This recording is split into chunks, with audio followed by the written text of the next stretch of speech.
You're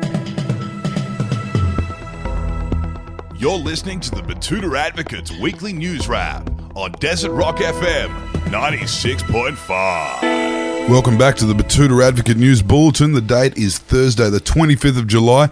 Coming to you, as always, live from the Baxter Boots studio in downtown Betoota. My name is Clancy, overall editor of the Betoota Advocate, and I'm joined by editor-at-large Errol Parker. How are you today, Errol? Yeah, good, mate. And, of course, Wendell Hussey, the Georgie Gardner of the Diamantina Shire. How are you, Wendell? Doing all right, Clancy. Running a little bit slow after a big Bucks weekend down the sunny coast. Sounds revolting. It certainly was. So let's get into it, and we'll get the bulletin rolling with some national news.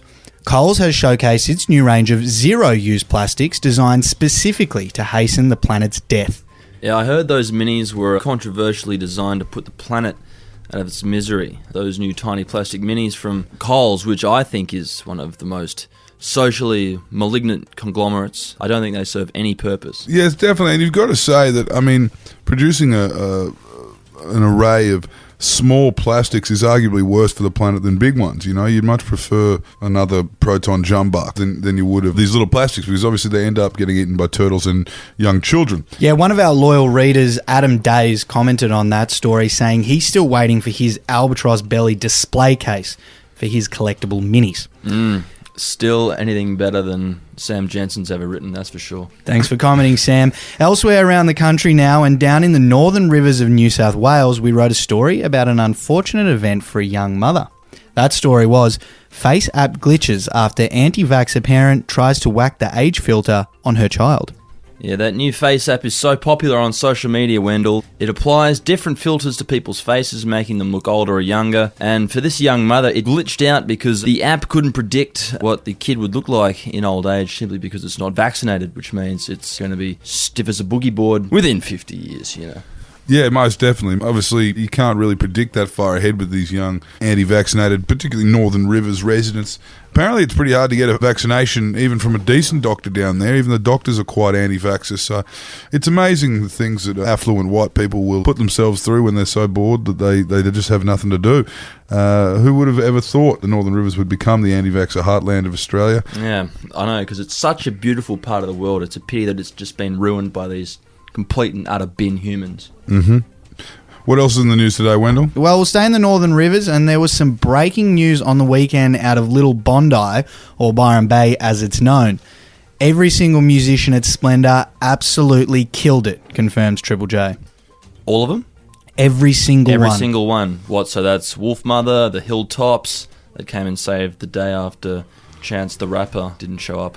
Yes. Surprise, surprise. Angus Stone. You know what? Wolfmother, Hilltops and Angus Stone, it almost felt like we're in 2006 again. I hope the youngsters that made their way to Splendour actually could appreciate the good music made by those artists, arguably over 10 years ago, but still seem to be safe bets. But nevertheless, according to Triple J's Facebook page, they absolutely killed it.